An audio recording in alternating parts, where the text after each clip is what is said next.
The rest of the courtroom may be seated. Mr. Hammerand, you may continue. Thank you, Your Honor. Investigator Prochaska, right before lunch, we were talking about being at the Mason City Police Department on the early morning hours of December 2nd. At some point, did you get a chance to interview the defendant, Larry Whaley? Yes, sir. Was that at one of the interview rooms at the Mason City Police Department? Yes, it was. And approximately how long was the interview? Several hours with breaks. During the interview or at breaks, did you offer the defendant any food or water? Yes, I did. At the beginning of the interview, did you read the defendant his Miranda rights again? Yes, I did. At what time in the morning approximately did the interview start? It was about 6:30 in the morning, I believe. And at this time, did you have limited information on what happened? Yes, I did. Did you ask the defendant for a phone number? Yes, I did. When I say a phone number, did you ask if he had a cell phone number? Yes, sir. Did he give you a number? Yes, 641-530-5817. Did you ask the defendant if he had been in the military or did he volunteer that? Yes, sir. He said he was in the Marines years ago. A retired Marine? Yes. Did you ask the defendant why he was at the Mason City Police Department? Yes, I did. What did he say? He said he felt threatened all week. Did the defendant expand on that? Did he say who he felt threatened by? Yes, he said he felt threatened by his former tenant or roommate, and also Deb Ewing's ex-boyfriend. Did the defendant say who his former tenant was? Yes, Corey Mays. Did the defendant tell you who Deb Ewing's ex-boyfriend was? Yes, he did. Jason Ben Dixon.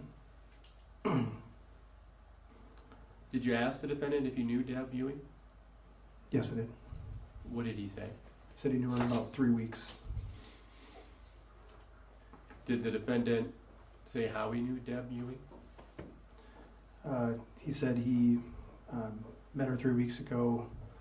He mentioned that she was homeless and that he was going to allow her to move in with him and show her a better way of life. Did the defendant say anything else about feeling if he had felt threatened by Corey?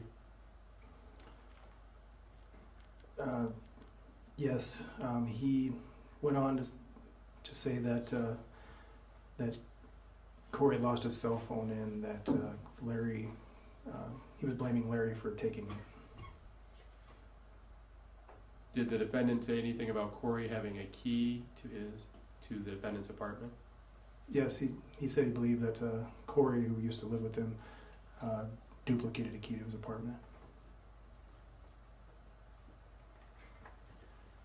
Did the defendant make any statement how he felt about these threats being done during the week? He said he was, I guess in his words, sick of them. He was fed up with the threats. Excuse me, I'm battling a cold, so I may clear my throat a lot. Do you need any more water? I guess I probably need a refill before we're done. Let me know. Thanks. Investigator Prochaska, at some point did you ask the defendant about a gun? Yes, I did. What did the defendant say about a gun? He said he purchased a gun. He said that he met a friend, or had a friend named Jeff, and who introduced him to a person that could sell him a gun, and identified by the first name of Charles. He said that he contacted Charles, who lives in Charles City, and Charles agreed to bring a gun over to Mason City to sell him. Just before dark on December 1st, Deb Ewing and the defendant met with Charles to purchase the gun. The defendant said that During that purchase, Charles offered to sell him a rifle, a 30-30 or a 30-06. He wasn't clear on that. But the defendant chose to purchase the handgun, a 44 Magnum revolver. He paid $500 for it. Just going to ask you, the defendant told you he paid $500 for it? Yes, sir. Did the defendant say after purchasing the gun that if he picked anybody up? Let's see. After he purchased the gun, they went to.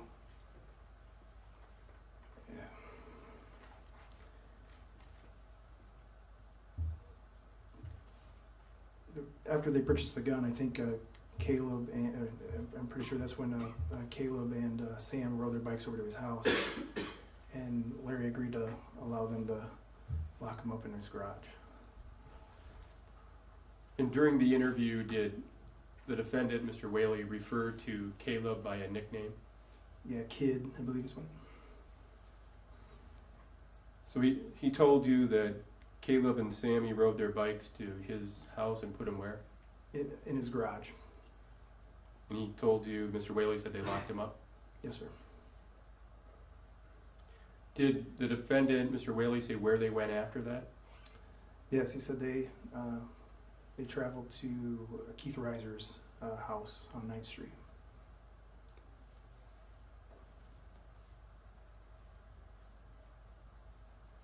Did he say who was all in the car at that time? Yep, Caleb, Kid, Sammy, and Deb, along with the defendant. At some point, did he say if they left Keith Reiser's place and went somewhere else? Yes. He said after they visited with Keith Reiser, they all got back in Larry's car and they went to Walmart. Did the defendant say why during this interview he went to Walmart? Yes. What did he tell you? I'm sorry. He said two reasons. One was to purchase Deb a new phone, and the second was to buy bullets for the revolver he had just purchased.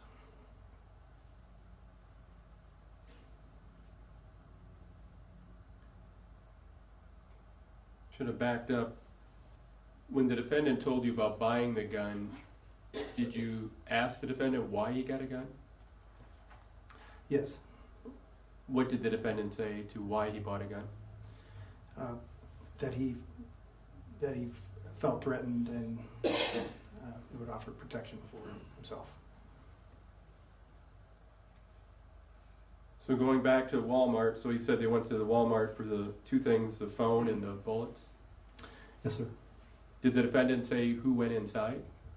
Yes, he said that Caleb, Samantha, and Deb all went inside, and that Caleb came back out.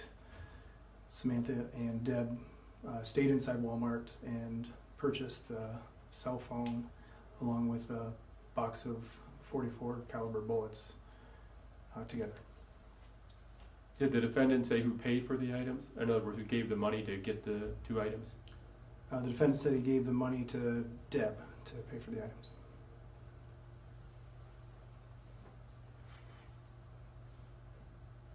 Did the defendant say what he did after Sammy and Deb came back from Walmart? Did they buy the two items? Yes, he said they got back in the car. Deb had a new phone, and Deb gave him the box of bullets in a green box, and they loaded the weapon then. Larry did. The defendant said he loaded the revolver? Yes, sir. Did the defendant say where they went after Walmart? Yes, he said they drove over to a friend's house on 3rd Street, or to visit with a friend named Jenny on 3rd Street. They ended up picking her up, and they all went back to Keith Reiser's house on 9th Street together.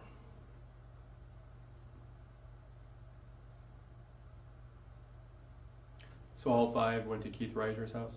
Yes, sir. Did the defendant say if anybody left Keith Reiser's house? Yeah, he said after they were there for a short time, himself and Deb decided to go get a hotel room at the Days Inn in Mason City.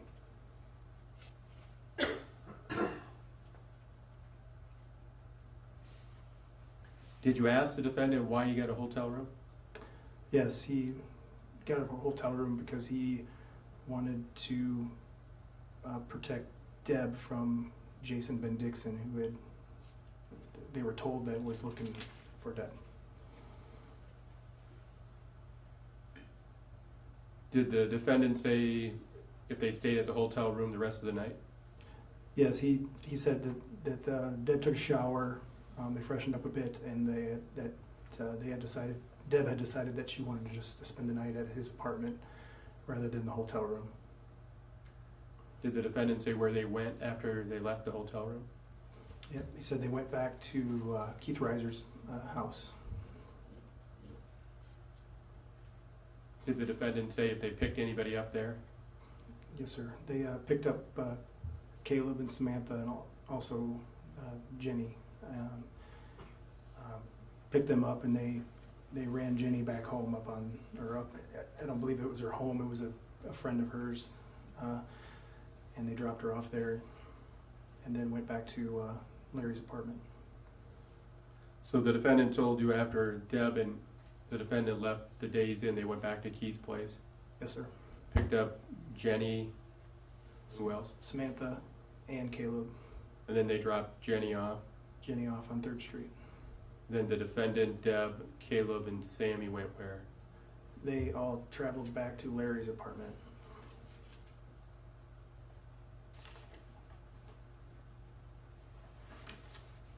Did the defendant say what happened when they got back to his apartment? Yes, sir. What did he tell you?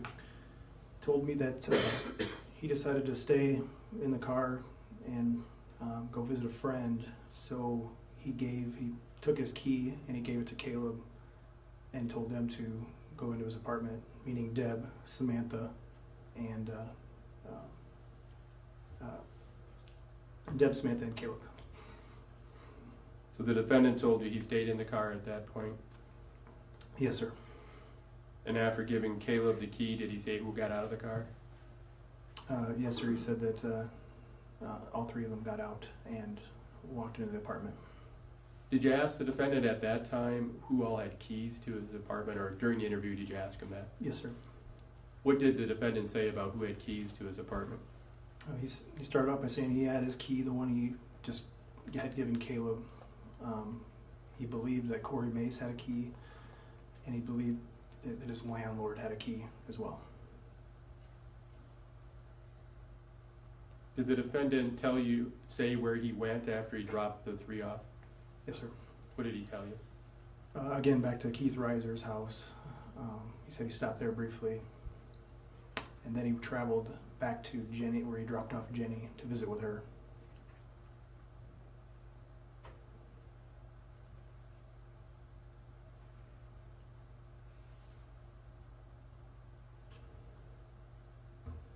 Did the defendant say where he went after he went to where Jenny was staying? Yeah, after he left Jenny's, he went to Walmart again.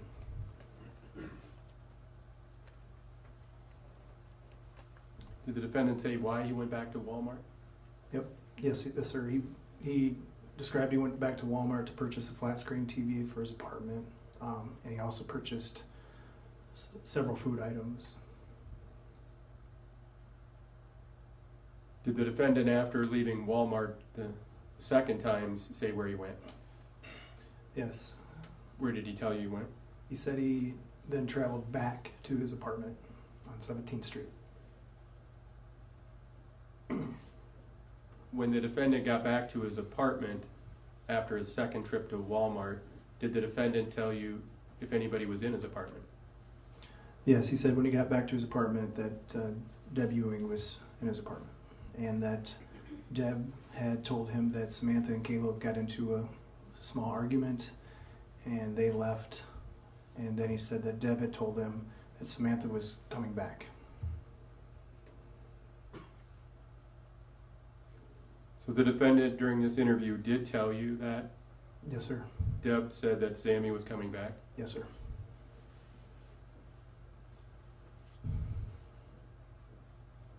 Did the defendant talk about placing any items by a door?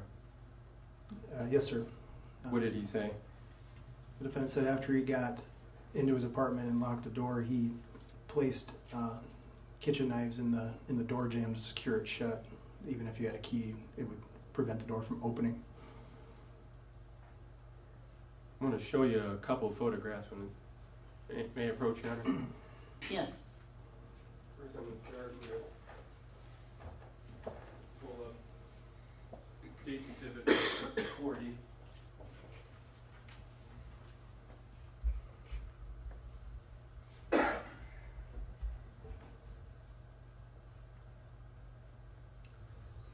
Investigator Prochaska, it's been described by investigators. There were a couple of knives found, and the diagram shows where in Mr. Whaley's apartment on the floor. Do you see that? Yes, sir. Okay. Then I want to put up State's Exhibit number 32. Do you recognize this photograph? Yes, that's the door jamb where the knives were stuck in. Okay. And when you say it's the door jamb, first I'm going to, if I may have permission from the court for Mr. Dalen to be able to move the door so we can describe how this is done. That'd be fine, and then Mr. Dalen, when you're done, if you could maybe set the door down so it's not blocking the court's view of the screen, that'd be appreciated.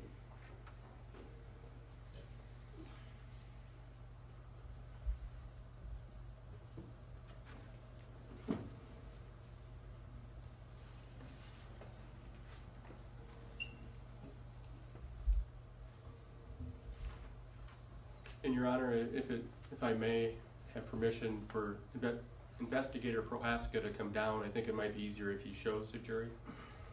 That's fine. Investigator Prochaska, when the defendant was describing putting knives in the door, can you explain what we're talking about? Yeah, if you bear with me, if my hand's a knife, Larry described putting the knives in the door like this. What that would do is prevent the door from opening up by pulling on it. Place two knives in it right about this area. Similar, yeah. Go ahead, I'm sorry. It's similar to like somebody, if you've been in a hotel where you have that thing you click over once the door. It's basically the same principle as using it with the knives. And I'll have Mr. Dalen move the door before you sit down. Then I'll have you refer to State's Exhibit 32.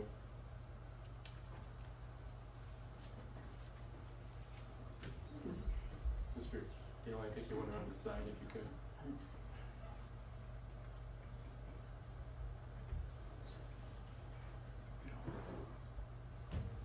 Investigator, I'm sorry, second. Mr. Dalen finishes here.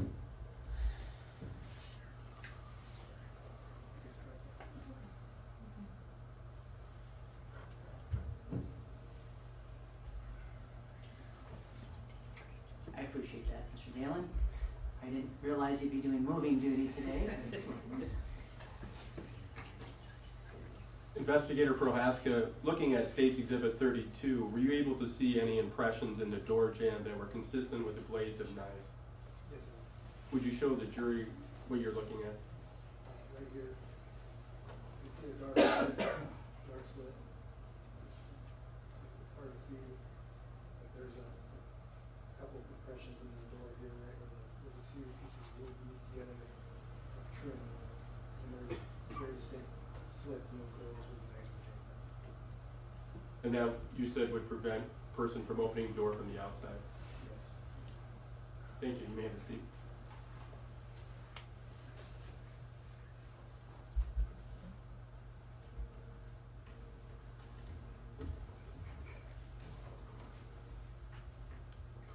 Going back to the interview, Investigator Prochaska, you were talking about the defendant got home from Walmart, and you told us about the conversation with Deb Ewing and what happened there. Did the defendant then say after he got home when he put the knives in the door jamb?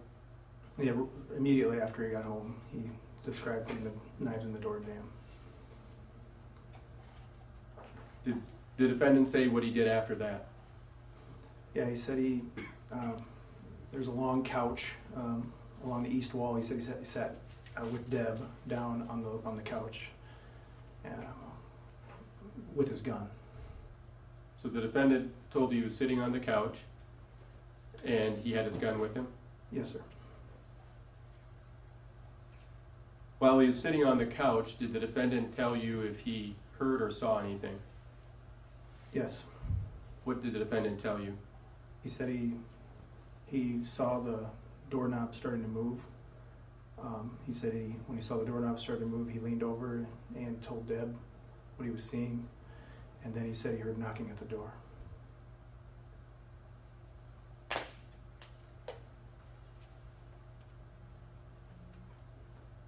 So the defendant told you he heard knocking at the door. Yes, sir. Let me back up. May I approach? Yes. I'm going to hold up State's Exhibit 65.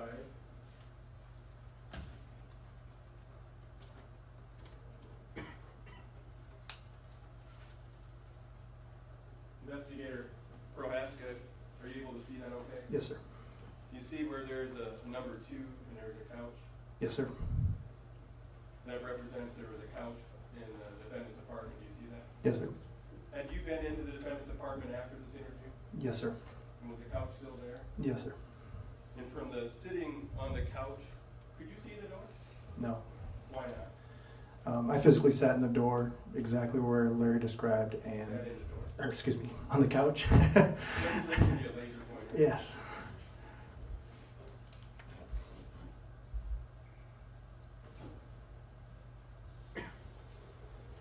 Push down on the red button here. Okay, got it. Okay, we'll go back with State's Exhibit 65.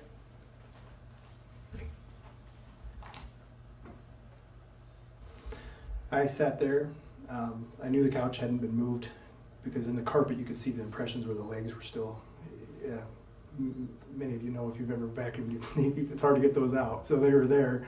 So I was sure that the couch was in the same spot. So I sat in Larry's position, and there was no way I could see the doorknob at all without getting up.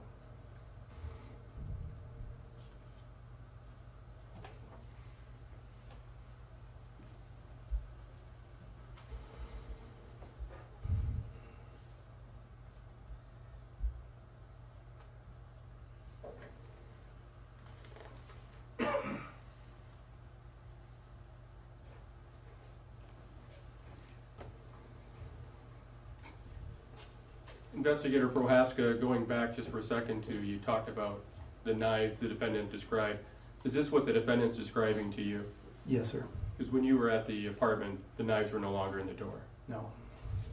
So you're just telling us what the defendant told you during this interview? Yes, sir. And the defendant told you, he said he saw the knob moving from the couch is what he told you. Yes, sir. Is that when he said he heard knocking at the door? Yes, sir. So after the defendant heard knocking at the door, what did he say he did? He said he got up and walked over to the door and shot through it. Did the defendant say if he saw anything going on to the door before he fired a shot? Yes, he did. What did he say? He said he now saw the top lock being manipulated.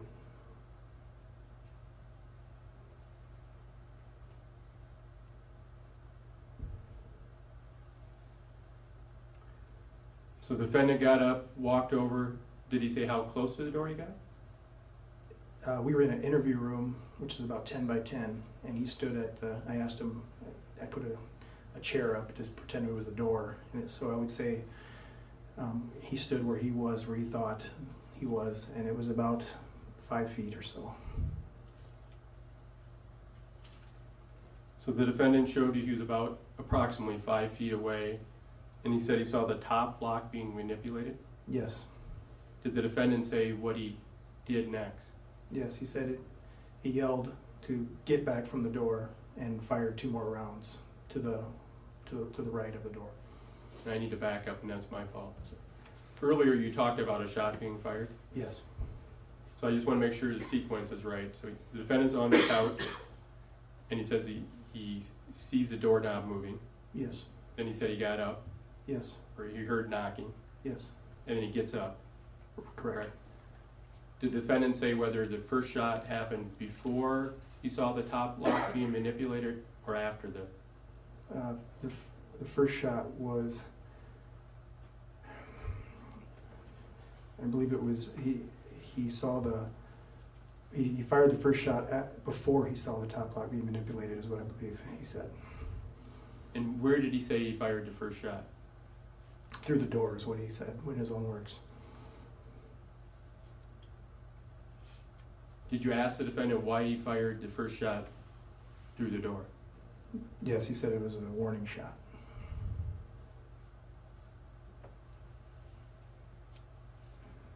So after the defendant said he fired the first shot, what did he see or hear next? He said he yelled to get back from the door, and he saw the top lock being manipulated, and he said he thought the door started to open just briefly a little bit, and he fired 2 more rounds to the right side of the door.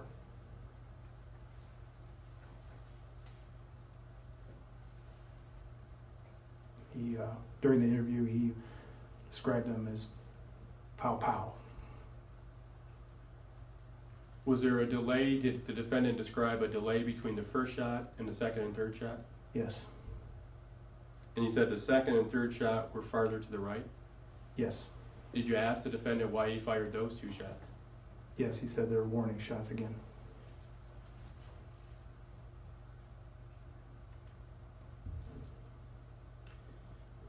Did you ask the defendant if the door ever opened? Yes. What did he say? He said it never opened. Did he say if the knife stayed in or had fallen out? He described the knife stayed in the entire time.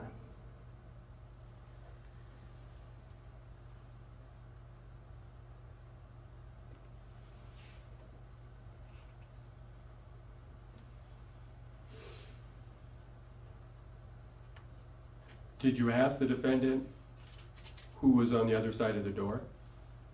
Yes. What did he say? He said he didn't know. Then he said he thought it was Corey.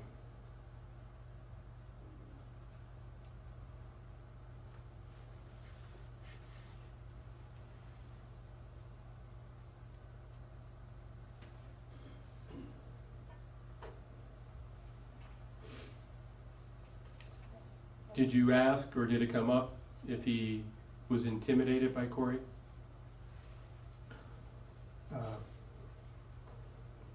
Yes, I did ask. He described that he was more intimidated by Corey than Jason Ben Dixon. I gave him both names, and he said Jason was more intimidating to him or Corey was more intimidating to him than Jason.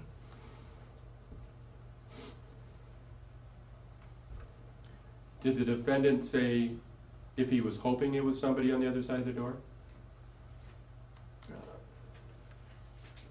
Yes, he was hoping that it was Corey Mays.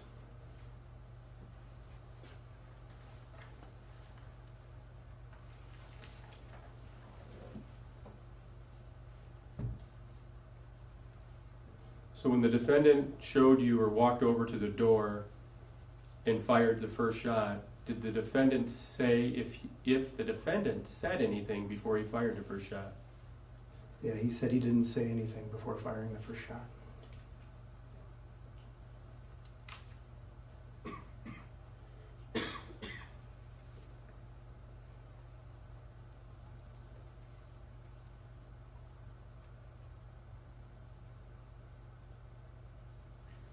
Did the defendant demonstrate how he fired that shot? Yes. And can you show us how he showed you? May I stand? You may. In the interview room, I asked him to demonstrate to me how he shot, and he said, kind of leaned back and went, pow, pow, pow. Cupping his left hand underneath his right hand. Thank you.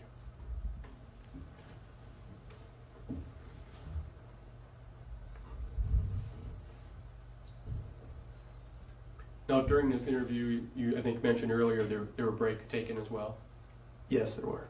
and you provided Mr. Whaley with food and water. Yes, I did. After you conducted this interview, then, did you continue on your assignment as the investigator assigned to this case? Yes, sir. And did that role include going out to the crime scene at some point? Yes, sir. And did you make sure the crime scene was processed? Yes, sir. I did a final walkthrough with everyone, and they informed me what they had found, and I had told them what I had learned.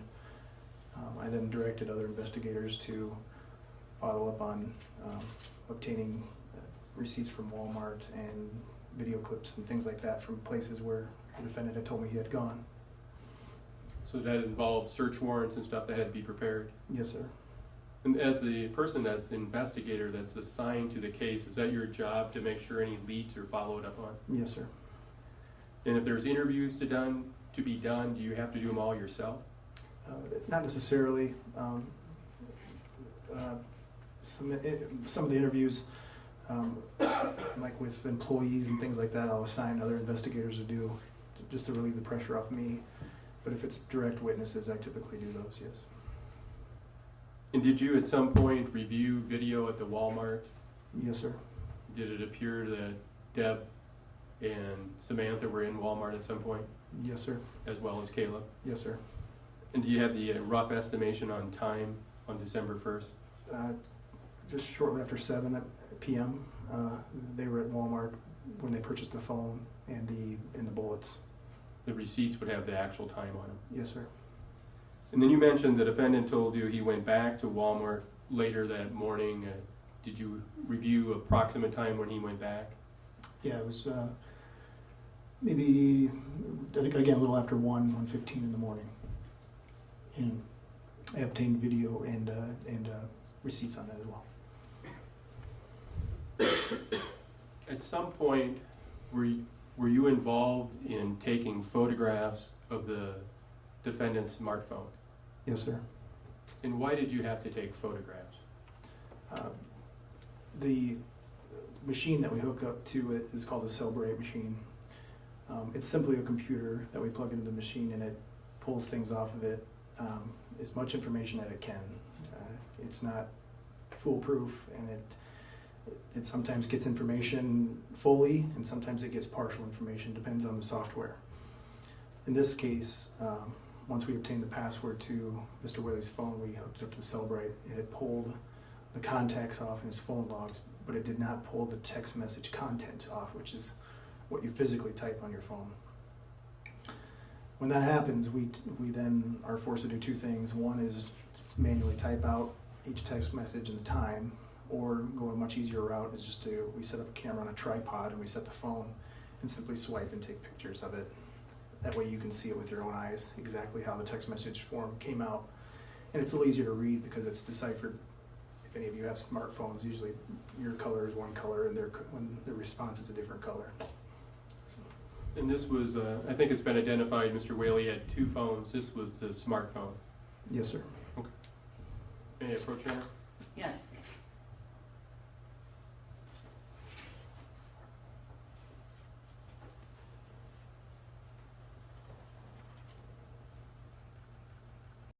The first message says what? I'm REA. And that's being sent from the defendant's phone to this other phone. Correct. And then there's a message under that. What does that one say? I need my key. That's in green again. Yes. So green represents the message, text message being.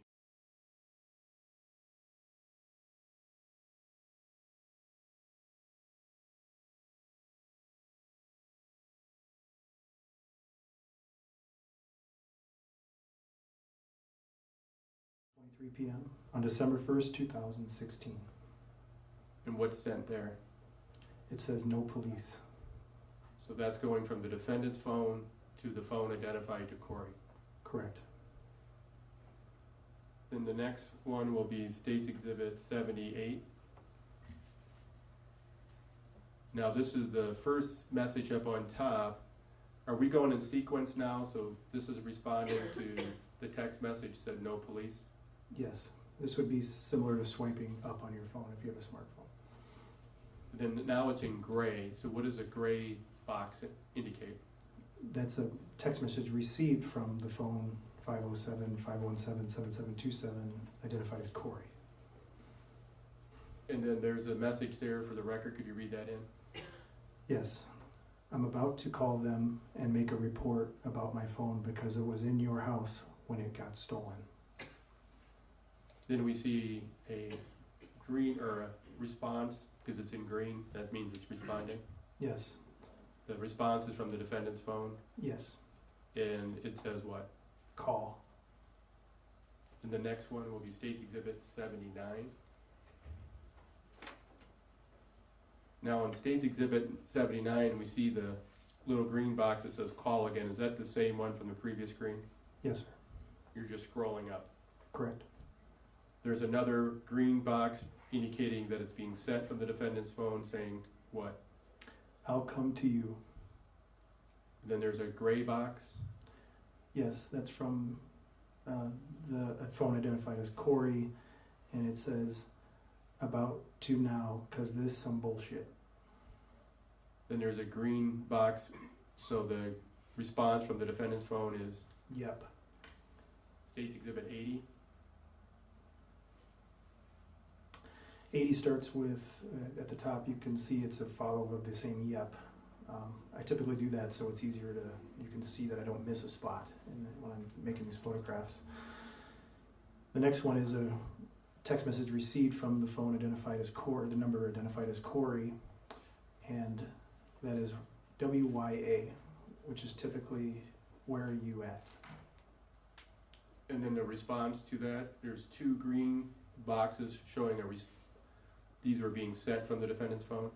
Yes, and those were, the first one says down my street, there's no space between down and my, and the second text says walking. State's Exhibit 81. We have a gray box at the top responding to the last two. Yes, that is, again, from the phone identified to Corey to the defendant. It says OMW, now why you walking? And ONW, on my way, now why you walking?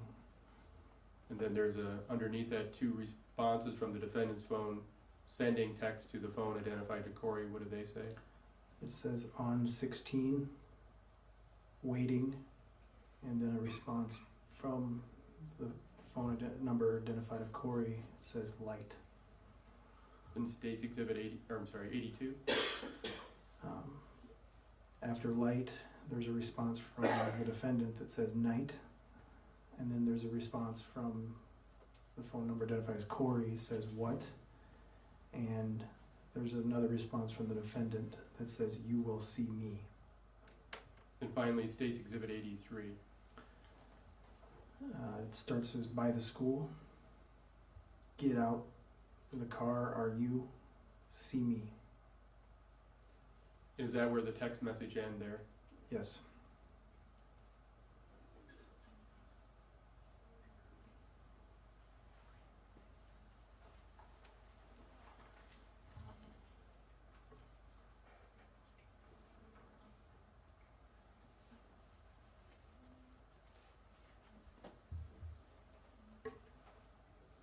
May I approach again, Your Honor? Yeah.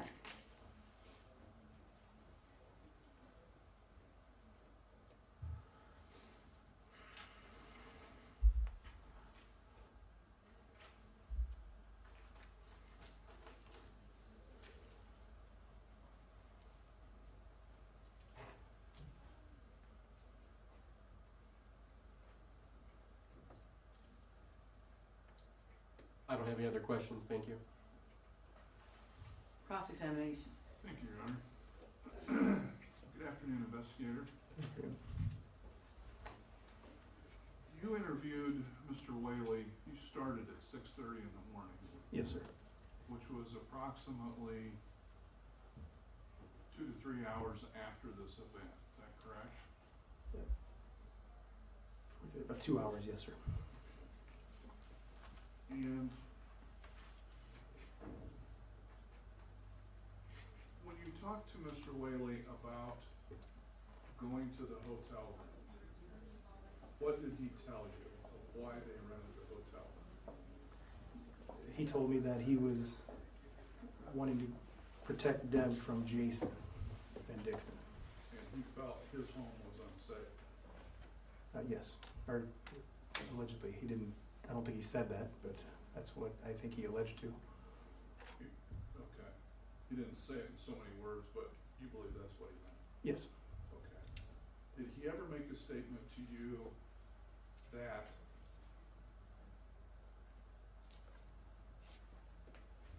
let me rephrase that. Did you ever ask him if he made a statement to the effect of, we went to the hotel because I didn't want to have to kill someone? I never asked him that, no.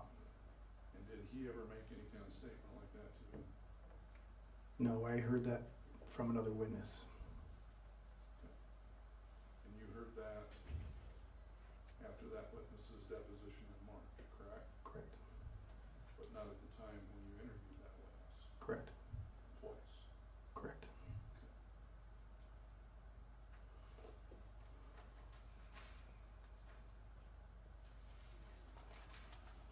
He indicated that Mr. Whaley told you that upon his return to his home, that Deb told him that Samantha and Caleb would be coming back. Just Samantha. He did not mention Caleb. He just said Samantha. Deb had told him that Samantha was coming back. Caleb's name wasn't mentioned in that statement by the defendant. Did he say when they were No. coming back? He had received that information from Deb that Samantha was coming back. There was no time frame that I was told. And no, there was no contact between Larry and Samantha or Larry and Caleb, was there? I'm not sure. There was some phone calls that were made from Larry to Caleb, but I am unsure if they connected or not. Okay. Samantha was texting with Deb, correct? I believe there was some text messages. You would have to refresh my memory by looking at, but I think there was some texting going on between the two of them, yes. But no texting with Larry? That you recall? Not that I recall. And after looking at Larry's phones, there were 3 calls that Larry made to Samantha's phone or Caleb's phone between midnight and this incident, correct? Yes, sir. And those phone calls were never answered by Caleb or Samantha, correct? Yeah, that I can't tell, and I was not told that they were, but I am unavailable to be for sure on that. The Cellbrite didn't indicate whether or not they were connected or not.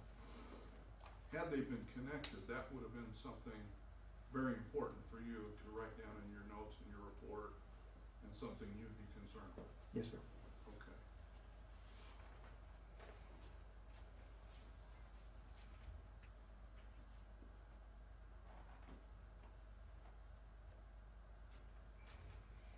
Were you ever in the military, sir? No, I was not. Have you or anyone that you know, either military or police, ever fired their weapon in the line of duty, other than for practice? Yes, several of my friends have done, coworkers and things have fired their weapon in line of duty, yes. That is a pretty intense situation, isn't it? Yes, sir. And accounts of what took place in a situation that is so intense and stressful often get kind of jumbled up, don't they? Yes. Time frames get, or time frames may be reported inaccurately. It's typically case by case, but yes. Sequence may be different than what it really was. Again, it all depends on the situation, but I'm not going to say that it couldn't happen. No, definitely. The primary component of this is the level of stress felt by the individual that incurred the situation, and that individual's later reporting of it, right? Yes, I'm a little confused on that, but yeah, I don't know what his stress level was at that time, but. Right, Right. and we're talking in general terms. Correct. Person that is calm, cool, collected, that does something, just doing the same old thing they do every day, not a big deal to them.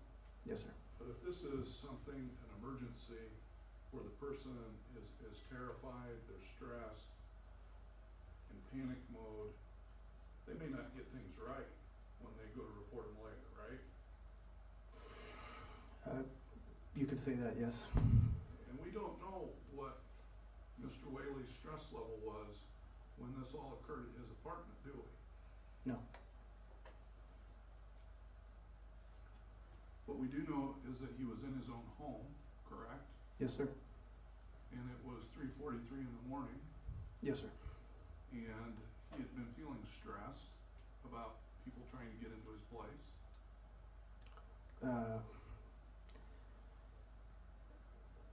That's what I he, guess that's a question. I guess I'm not, you wanna know if he was feeling stressed? that's what he told you. Yeah, he had, I don't think he said anybody specifically though, at that point. Right. Yeah, But he had concerns, didn't he? correct. I mean, he went out and bought a gun, Yes, sir. and he told you he did that to protect Deb and himself. Correct. He stuck knives in the trim of his door to keep his locked door from being opened, right? Yes, sir.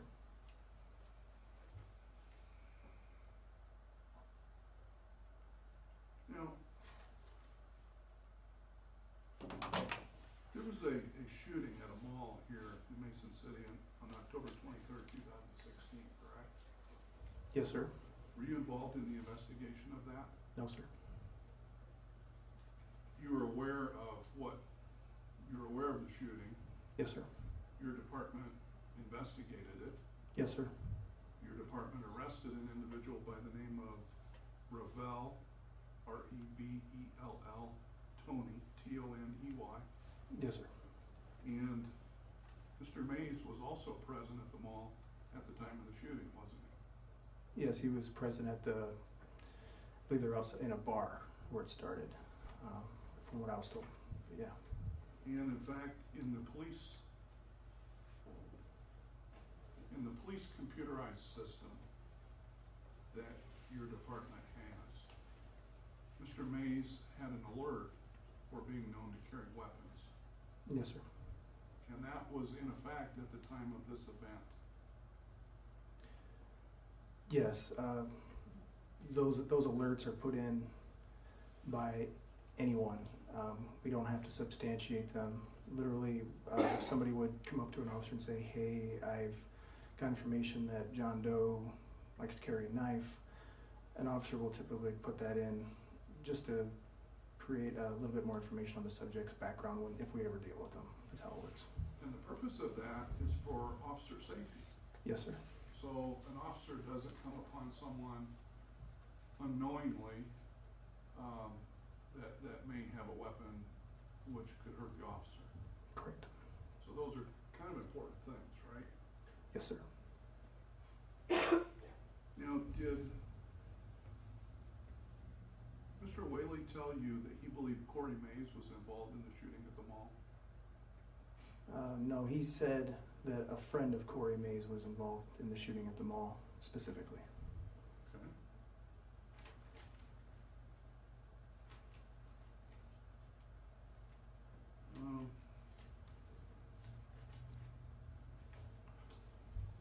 When you were assigned this case and became involved in it, did you go into the Mason City police records to see, or let me rephrase this, better question. Were you ever made aware of an incident where police were called to Larry's house on December 1st to evict Mr. Mays? I was later in the investigation, yes, I was made aware of it. And in fact, the police department was called by Larry to help him evict Mr. Mays and his wife. Yes, sir. Later, the police were told that Mr. Mays had a gun, right? They were told by the defendant That Mr. Mays has a gun, yes. And they returned to his house and searched his house. Yes. Right? And they found his house as if it had been ransacked prior, compared to when they were there prior. Right, I can't be specific on the ransacking, I wasn't involved in that part, but I was told that it appeared somebody had been back there, prior to the officers getting back there, right? The text messages that you went through with Mr. Hammerand on the television, when was the last one, the time? I don't know, I'd have to look at it. May I approach, Your Honor? Yes. And hand you exhibit 77 through 83.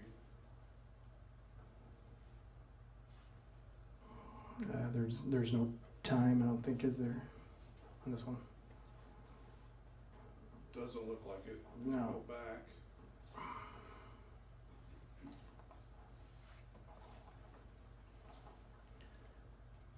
I guess The last time. Okay, I'm sorry. The last entry on time was 1923 hours. Which would have been 7:23 p.m. Yes, sir. Did you have any knowledge from any source, whether it be Cellbrite or anything, of phone calls made by Mr. Mays to Mr. Whaley subsequent to those text messages at 7:00 p.m.? I may through some of the Cellbrite information, but I don't recall at this time, no.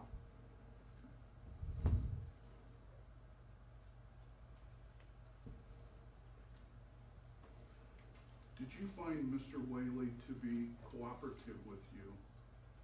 Yes, sir. In your interview? Yes, sir. And in fact, in all your dealings with him? Yes, sir. And he actually told, was it you that he told where the box of bullets was located? Yes, sir. And essentially, he just volunteered that, right? I don't specifically remember how that came out, but I do remember he described it as a green box.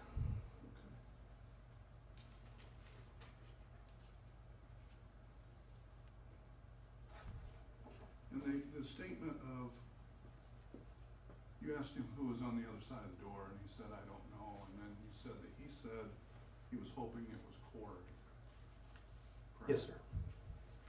That was about the time you were talking about, what if that would have been your mother or Deb's mother, right? Yes, sir.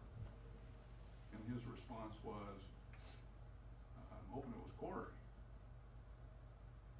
It could have been, I would have to review that, but it sounds correct. Okay.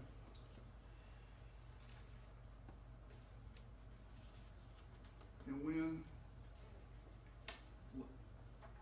you were interviewing Mr. Whaley, he didn't know if he had struck anyone with his shot, did he? No. And he certainly didn't know that anyone had died as a result of him shooting. I don't believe so. In fact, you told him that Samantha is the one that got shot, didn't you? Yes, I did. And you told him that she was in bad shape Yes, sir. and that she was probably going to die. Yes, sir.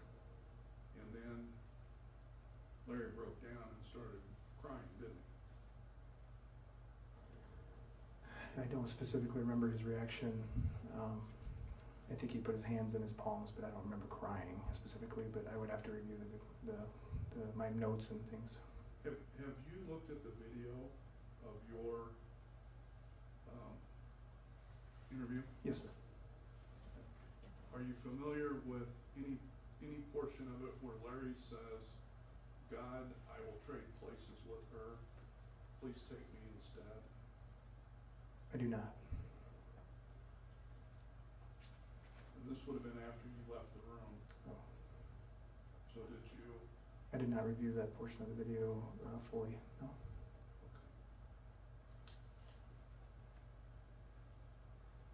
Thank you, sir, thank you. Thank you, sir. Redirect. Yes, thank you, Your Honor.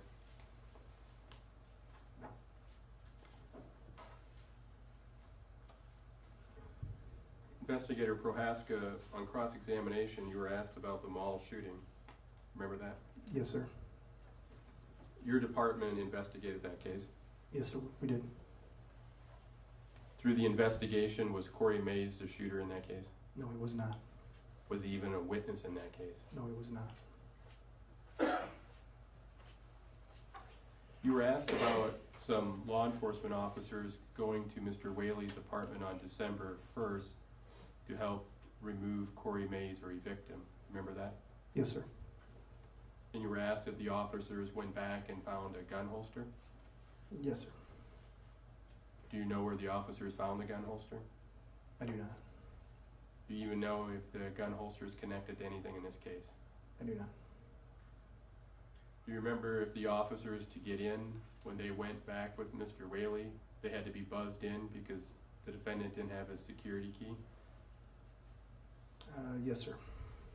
On December 1st, when officers went back with Mr. Whaley, they couldn't get up to his apartment because he didn't have a security key. Correct. They had to buzz in to go up. Yes, sir. And then you were asked about question about people and being in stressful situations, not remembering details or getting them maybe mixed up at times. Remember that? Yes, sir.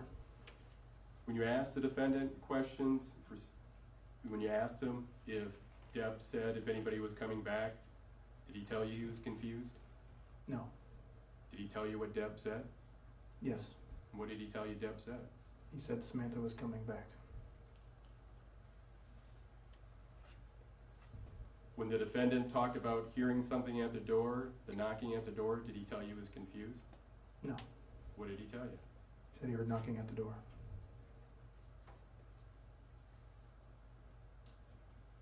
When the defendant said where he fired the first shot, did he tell you that he was confused and didn't know? No. What did he tell you? He said he fired through the door.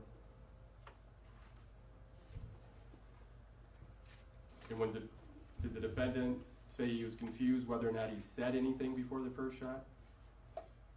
No. Did the defendant tell you if he said anything before the first shot? Yes, he said he did not say anything before the first shot.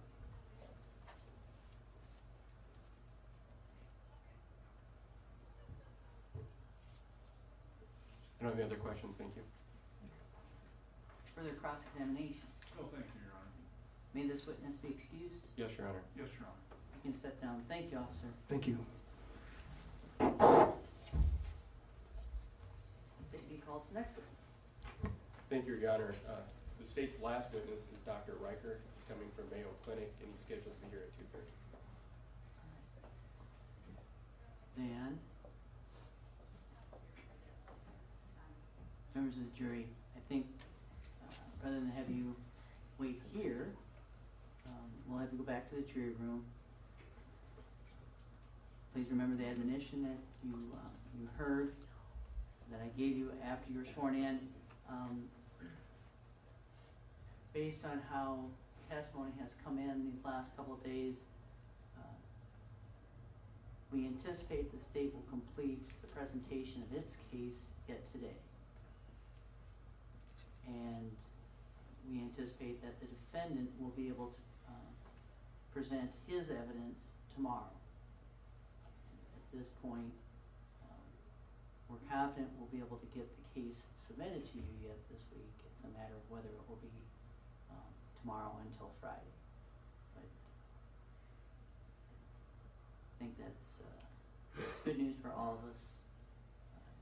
Chances of us needing to come back and hear evidence after Christmas is pretty slight at this point. I never want to guarantee anything because you can never say for sure how things will proceed. But that's how it's looking at this point. We'll have you go back to the jury room. Once the state's final witness arrives, we'll bring you back in and we'll hear from that witness. All rise for the jury, please.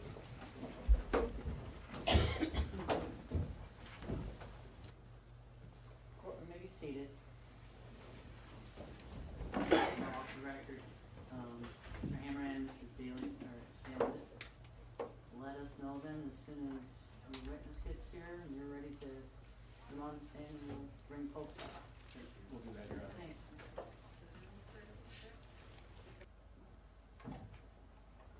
The rest of the court may be seated. Thank you.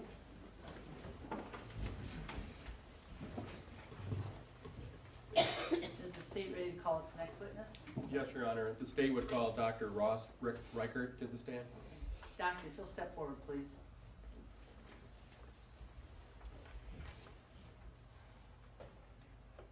Before you have a seat, will raise your right hand.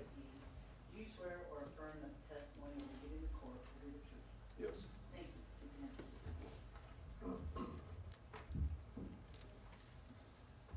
Mr. Hammerman? Thank you. Dr. Ryker, if you'd move that microphone maybe a little bit closer, you can pull it in. Thank you. Okay. Please introduce yourself to the jury. My name is Dr. Ross Ryker, Reichard. Where do you work, Doctor? I work at Mayo Clinic in Rochester, Minnesota. How long have you worked there? Just over 6 years. What's your position or title there? I'm a consultant in pathology in the Department of Laboratory Medicine and Pathology. Can you briefly go through your post-high school education? So I went to college in a small school in Kentucky called Center College. Went on to medical school at the University of Louisville in Louisville, Kentucky. After graduating from medical school, I went to Dallas, Texas at the University of Texas Southwestern Medical Center in Dallas and did 4 years of pathology training. From there, I went to Stanford University, did an additional year of pathology training, and then I went to the Office of the Medical Investigator in Albuquerque, New Mexico, and did a forensic pathology fellowship. Are you licensed to practice medicine in any states? Yes, In what states? Minnesota, California, and Texas. And are you also the chief medical examiner for any counties in the Minnesota area? Yes, we have a regional medical examiner's office called the Southern Minnesota Regional Medical Examiner's Office, and so I'm the medical examiner for 8 counties. What are some of your duties or responsibilities as a chief medical examiner for those 8 counties? I oversee and coordinate the death investigation systems for all of those counties, which includes investigating deaths, performing autopsies, supervising autopsies, completing death certificates, and other associated duties. Are you board certified, doctor? Yes. And what does that mean specifically to be board certified? So after you complete your training in your area of specialty and you've met certain requirements, then different boards, so in pathology, the American Board of Pathology is the overseeing board, administers a test, and when you pass that test, then you're considered board certified. So I'm board certified in anatomic pathology, neuropathology, and forensic pathology. What is neuropathology? So pathology is a large specialty focused on the study of diseases, and so just like internal medicine, there's lots of different subspecialties for specific body systems or body parts, if you will. Neuropathology is one of those in pathology that's a subspecialty that's focused on diseases or entities that affect your brain, spinal cord, muscle, and nerve, so your nervous system. And another subspecialty, I think you mentioned, you said you're a forensic pathologist. Correct. What is a forensic pathologist? Forensic pathologist is another subspecialty in pathology that's focused on medical legal death investigation, and so essentially determining the cause of death of an individual and the manner of death or the circumstances surrounding that death. May I approach your honor? Yes.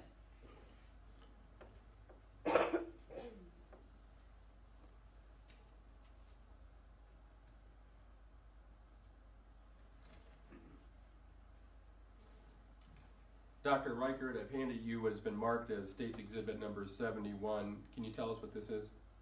It's a copy of my CV, bibliography by curriculum vitae. The state would offer State's Exhibit number 71 into evidence. No objection. Exhibit 71 is admitted.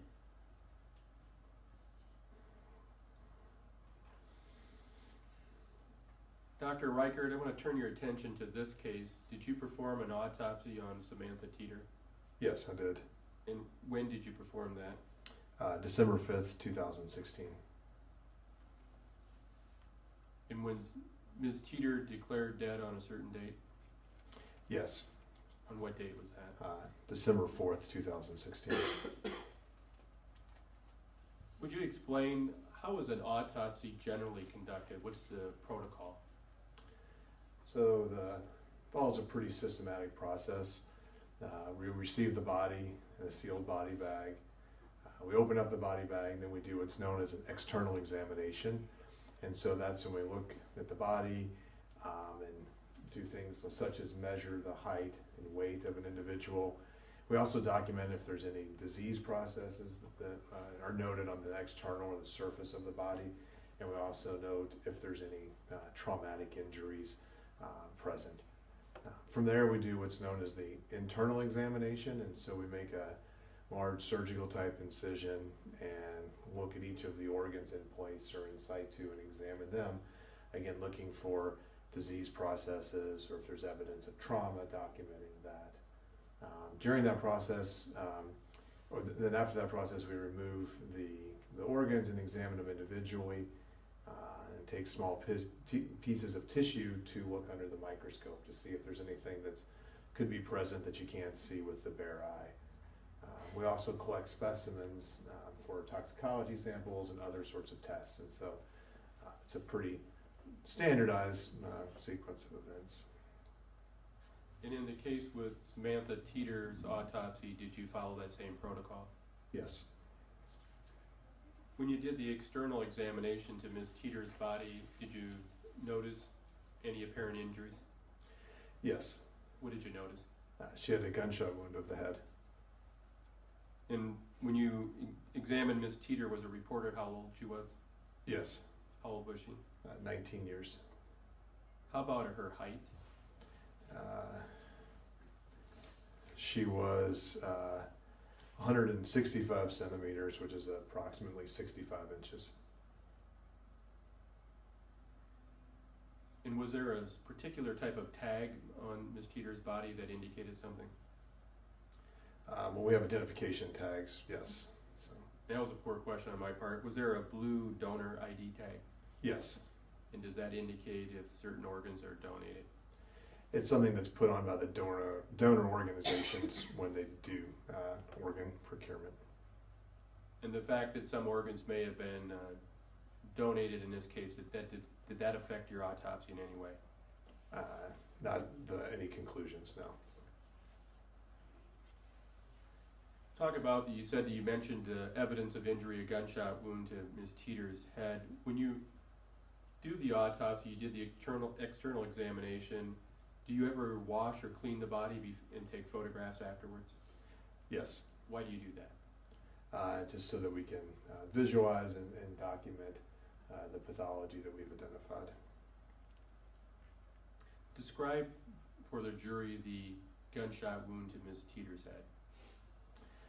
So basically, if you imagine her right eye, and the bottom or the inferior aspect of her right eye is where the entrance wound was, and then basically the projectile or the wound track traveled back behind her eye. So right behind her eye is the base of the skull, and so it went through the eye into the base of the skull, hit the brain, fractured the base of the skull, and came across the side of the head and exited out just above the ear. So you had an entrance wound and an exit wound? Correct. Were you able to determine anything about the distance of the shot? No. Why not? So when we look at a wound to determine the range of fire, there's certain things that we're looking for. When a weapon is discharged, different things exit the end of the barrel of that weapon. And so one of those things, for example, is soot, and that travels a very short distance and would tell us that the end of the weapon is in very close contact or contact with the skin. Moving further away, gunpowder particles can travel up to several feet and embed in the skin or cause small abrasions on the skin or scratches on the skin. But if it's beyond that distance, then there's no injury to the skin that would occur that would tell us the range of fire. Another example in which you might not be able to determine that if there's an intermediate object between the end of the barrel and the individual that would block those sort of particles from being deposited. So in other words, without those findings on the skin or on the wound, I can't tell you how far it was. So if I understand what you said, Dr. Ryker, you didn't see any type of burn particles on Ms. Teeter's eyes? Correct. Or on the evidence, the gunshot wound to her eye? Correct. And I think you said something about if there's an intermediary object that could affect be able to determine distance. Correct. Would a metal door be such an object? It could be, yes. If the bullet traveled through a metal door before hitting Ms. Teeter, would that affect any type of particles or soot? Yes. Prior to coming into court today, Dr. Ryker, did the state ask you to select some photographs that would be helpful in describing the injuries you observed in this case? Yes. And did you do that? Yes. May I approach? Yes.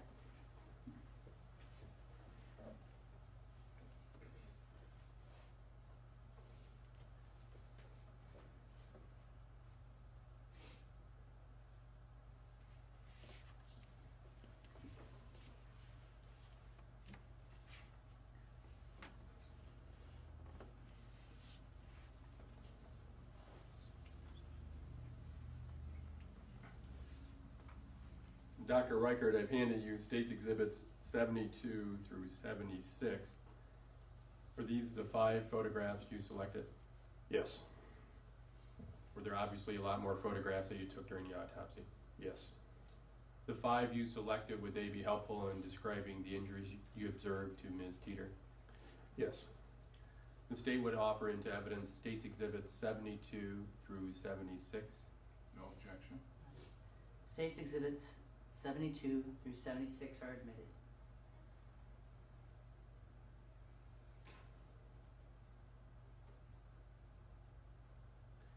Permission to publish, Your Honor? Any objection from the defense to publication? No, Your Honor. You may proceed. Dr. Ryker, starting with State's Exhibit number 72, can you explain to the jury why you selected this photograph? And so we're looking straight on towards the decedent, and what you can see is if you look towards the right eye, that is the entrance gunshot wound, and you can see the damage to the tissue in the eye. And this is after Ms. Teeter's body and the injury had been washed and cleaned. Correct. The next photo is State's Exhibit 73. So this is looking from the sides, looking from the decedent's right side, and what it's showing you is that there's some lacerations or tearing of the skin behind the eye, and then you'll see just in front of the ear another laceration, which would be where the exit wound is. So again, part of the wound tract. Before we get to the other photographs, I want to talk to you. You did the external examination of Ms. Teeter. Out there, and those are fractures or broken bones where the projectile has passed through there. Next one is State's Exhibit 75.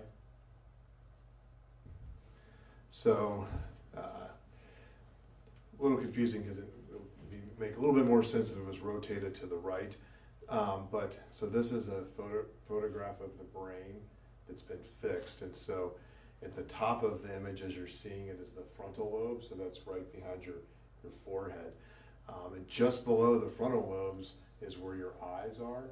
And so just below the very top of the picture to the right is where the eye is. And so what you see in that top right corner where it has a dark appearance and then becomes very dark on the right side is where the projectile has traveled and caused bruising or acute contusions along the brain surface as it's traveled backwards or posteriorly along the right side of the brain. So again, if you imagine that rotated to the right, that correlates with where that damage is inside the skull. And finally, State's Exhibit 76. So if you take that brain and cut it up and down, or in a coronal section, so the right side as you're looking at it is on the right, and so this is cutting across it, and so now we're looking at the brain, and you can see on the right side how uneven the surface is, and it has that dark red-brown discoloration. That's where the hemorrhage and acute contusions were that we just saw in the previous image, now that it's been sectioned.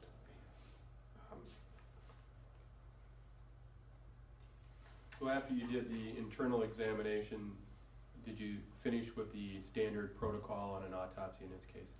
Yes. Then Dr. Ryker, do you have an opinion, within a reasonable degree of medical certainty as to the cause of death in this case? Yes. And what is your opinion? The cause of death is a gunshot wound of the head. And what is the basis of your opinion? Based on the autopsy finding and other investigative and medical records. Concerning the manner of death medically, is there different types of manner of death? Yes. And medically, what are the different types? So there's 5 categories for the manner of death, and the manner of death is the circumstances in which the death occurred. And so we have the categories to use of natural, accident, suicide, homicide, and undetermined.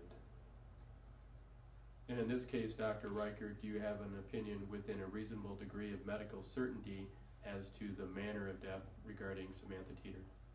Yes. What is your opinion? It's a homicide. And what is the basis of that opinion? Based on the autopsy and other investigative and medical records.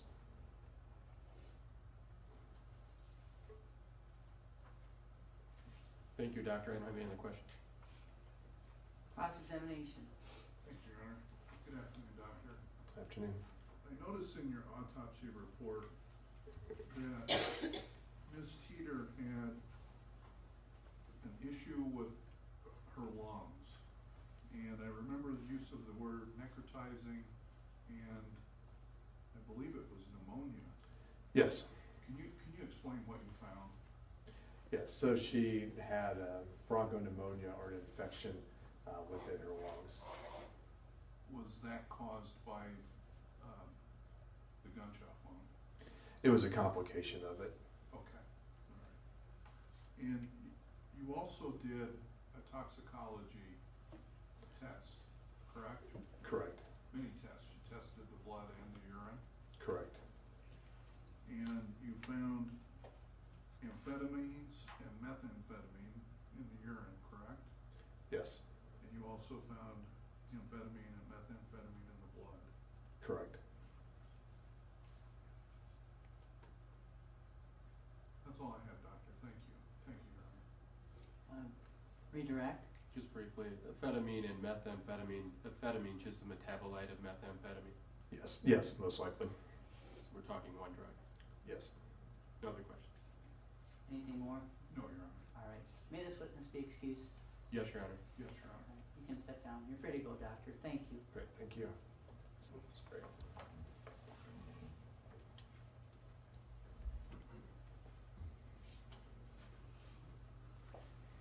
State may call its next witness.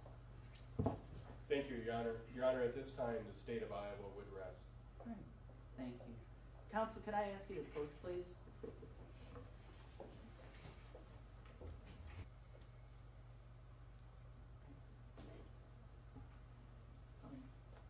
Ladies and gentlemen, you're going to recess for the day. There's still some matters that I need to address with the attorneys and with Mr. Whaley outside your presence. The defense will have their witnesses ready to testify beginning at 9 o'clock tomorrow. So you'll be excused now until 9 o'clock tomorrow. Please keep the admonition in mind. You've heard the state's evidence. You have not heard the evidence that Mr. Whaley intends to offer. You haven't heard the instructions that I'll be giving you on the law that you're to follow in making your decision. So it's still very important that you keep an open mind. It's too early to form any opinions or reach any conclusions about what the right outcome of this case should be. So do your best to keep an open mind. Avoid any conversations between yourselves or with anyone else about this case, and avoid outside sources of information so that when the time comes for you to deliberate, both parties will know exactly what evidence it is that you're considering, and they'll know it because it's the evidence that comes here in the courtroom. It doesn't come from some other source. We'll see you back tomorrow at 9 o'clock. Have a good evening. All rise for the jury, please.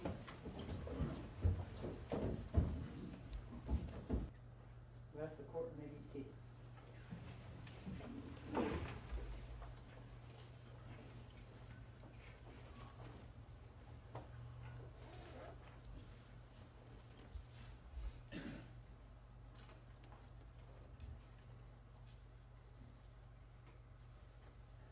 Mr. Adams or Ms. Eimerman, are there any motions that defense would like to make at the completion of the state's case in chief? Yes, thank you, Your Honor. May it please the court. At this time, we would move for judgment of acquittal.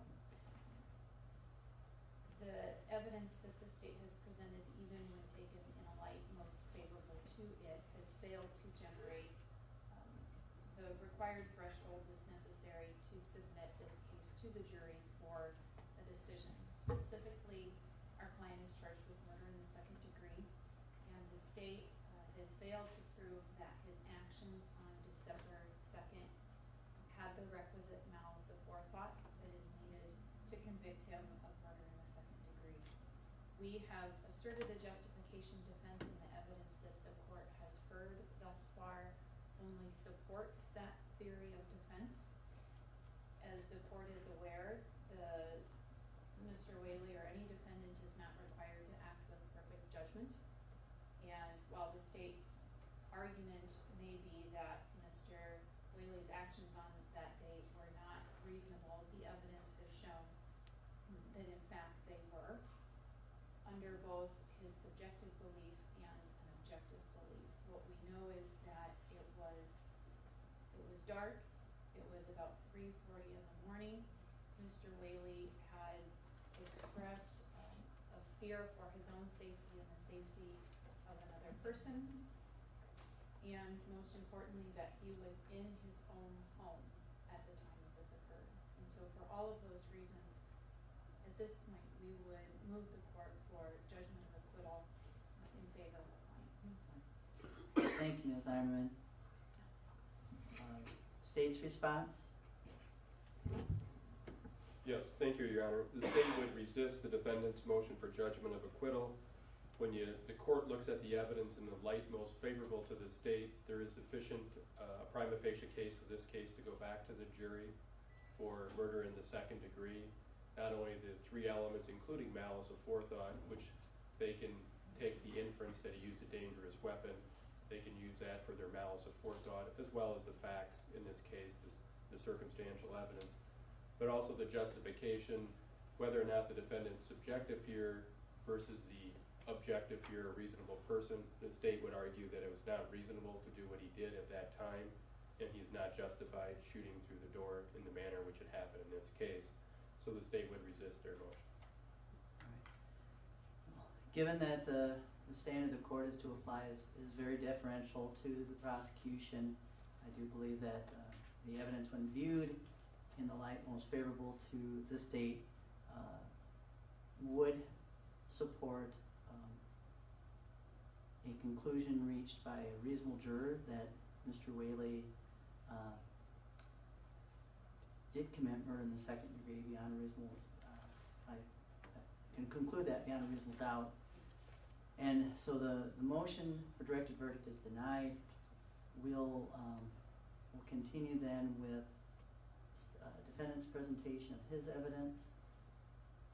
And counsel, I trust we'll be able to start up at 9 o'clock tomorrow? Yes, Your Honor. All right. Are there other matters that we should address on the record at this time? Not on the record, Your Honor. I have some scheduling questions I have for the court. Mr. No, you're Adams? All right. Then, we'll conclude our record for now. We'll start up again with this defendant's evidence at 9 o'clock tomorrow. But I do want to visit with counsel also just about some scheduling matters. Also to be thinking about contingencies depending on what our weather does to us overnight and into the morning. So that concludes our record for now. Thank you.